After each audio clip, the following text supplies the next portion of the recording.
טוב, אז היום אני וממי חוגגים 5 שנות נישואים, והחלטתי להגשים לו חלום ולעשות לו הפתעה, והבאתי לו את הרכב חלומות שלו.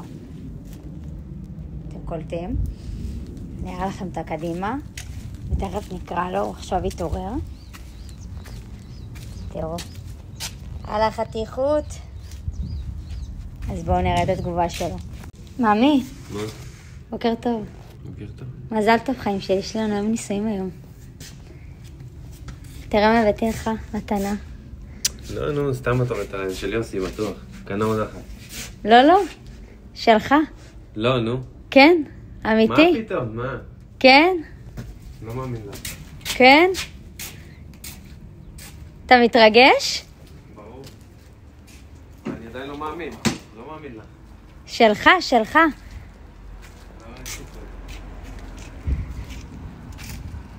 תראה איזה יפה היא.